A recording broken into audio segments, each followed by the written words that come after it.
G'day. Welcome to another in our true crime series.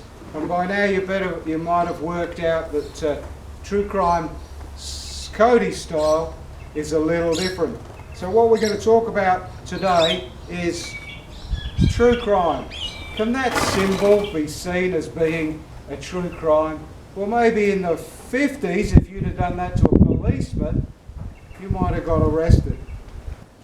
What about lying to your men? So what I'm going to talk to you about now is the 25th of October,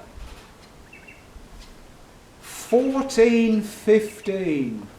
Does that seem like a long time ago? Well, it surely is, and the story that I'm going to tell you is actually recorded by 3 eyewitnesses who were there, who wrote their memoirs about that incident. 2 of them were religious men, educated enough that they could write down what happened. And what had happened is English King Henry V had said he was the rightful king of France.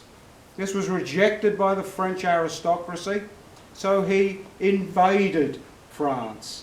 When he did that, he set off trying to encourage the French into battle, but they kept their distance, just watching to see what happened. Unfortunately, Henry was not well prepared, and he started having problems with food. His men were full with disease. He started losing lots of men to disease. That's the basic upshot of it. So the French army, in huge numbers, were following Henry, waiting for the opportunity to attack his continually diminishing force. Henry was in retreat, and it looked like they were going to be cut off by the French before they could get back to the Calais to evacuate, much like Dunkirk, back to England. Henry decided on that famous, the best defence is offence. So when he came to a place called Agincourt,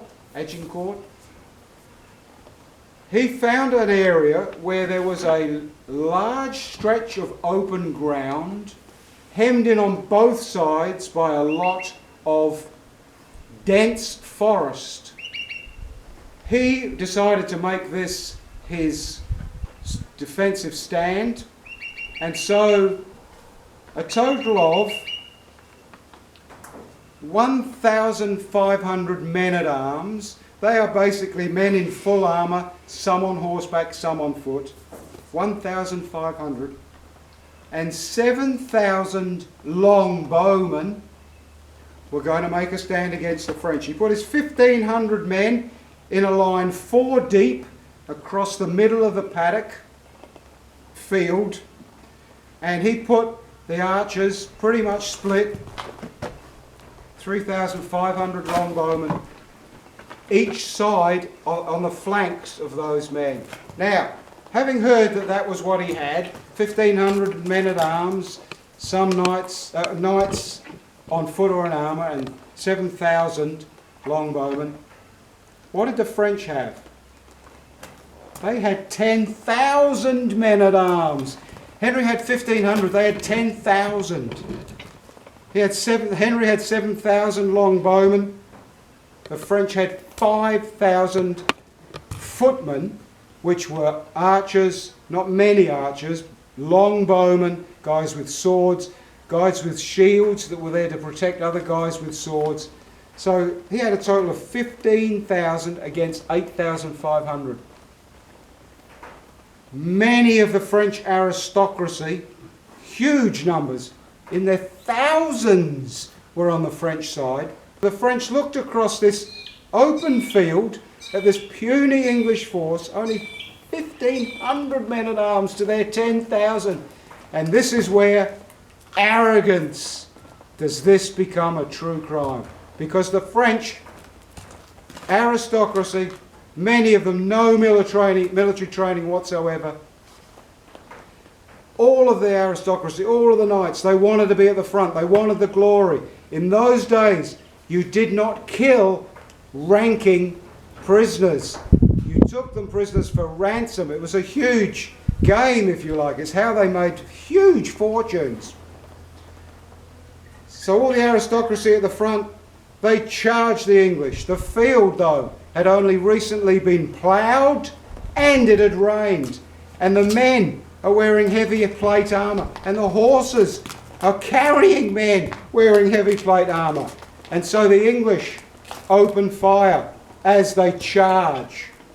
Now the English longbowmen, when they discovered Henry VIII's boat, the Mary Rose, sunk in the Thames, they brought it up, and that's when they found English longbows and English arrows, because none had survived up to that time. They'd been burnt or thrown away, used for firewood. There were none. But when they found the Mary Rose, they found English longbows by the hundreds, and they found thousands of arrows. So now what we know is an English longbow averaged, it was 6'2" to 6'11" in length, average of 6'6", that fired a 3-foot arrow made of yew. The bows, they had horrendous killing power. Why? Because it was the law at the time that once you turned 11, every Sunday you had to partake in archery practice. They were deadly accurate with the longbow, fire over huge range with enormous killing power. And when they found skeletons of bodies of English longbowmen, they can physically see the wrists and arms and shoulders. They can tell they were bowmen because they're different, left to right. So these men charged, the French charged the English. The arrows are launched and the devastation is unbelievable. It's one of the eyewitnesses says men were dropping in their armour, and then no injuries, were drowning in the mud that came in the helmets of their plate armour. The English archers fired so many arrows, there were so many dead lying heaped one upon another, that the English camp followers and the boys from the families went down into the closest ranks to cut the arrows out, to get the arrows, to take them back to fire again.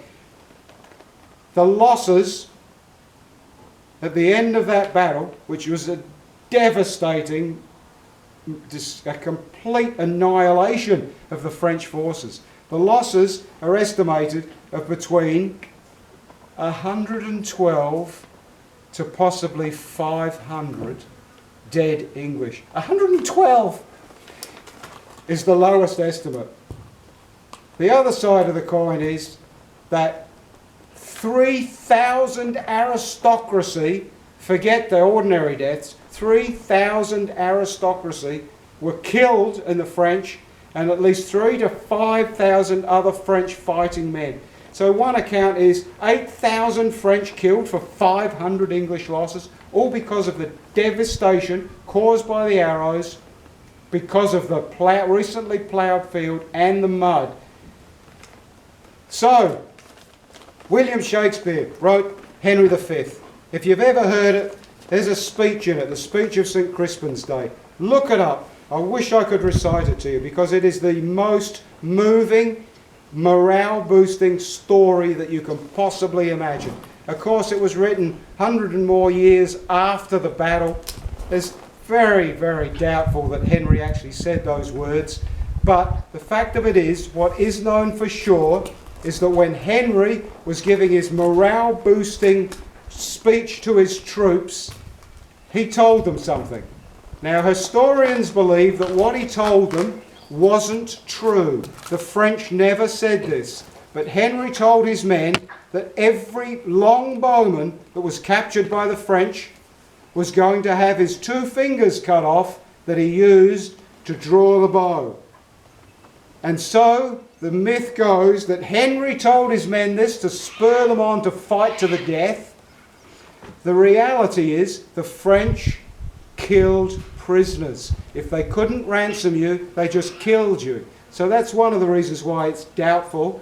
But it was better to tell his men they're going to cut your 2 fingers off to boost morale. What happened is that is why that became a symbol, because it is said that when the thousands of French were killed and the remnants were running off, all the archers started screaming, shouting at the French and doing that to them. And that's why that became a symbol that if you did that to a policeman in the 50s, you might have been locked up for doing it, because you know what it means. So there is another true crime, if you like, that the arrogance of the French, not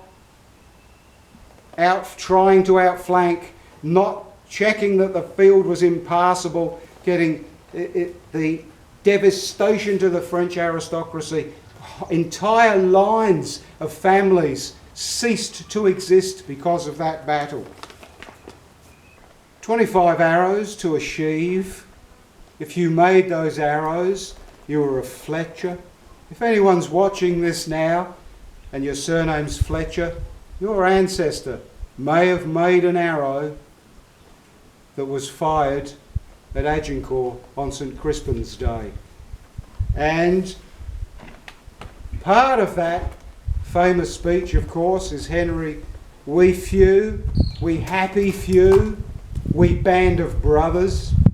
And then he goes on to say, can you imagine the prestige of being such a tiny force that for 17 days had run 260 miles, starving, disease-ridden, riddled with dysentery, trying to get away from a massive French force, and then you win the battle?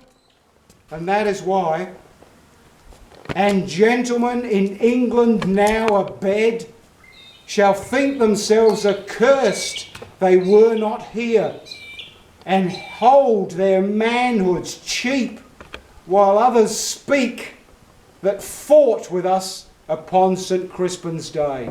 What a thing it would have been to have survived that. Cheers. Hope you enjoy the video. True crime from hundreds of years ago. Thank you very much. Cheers. Subscribe.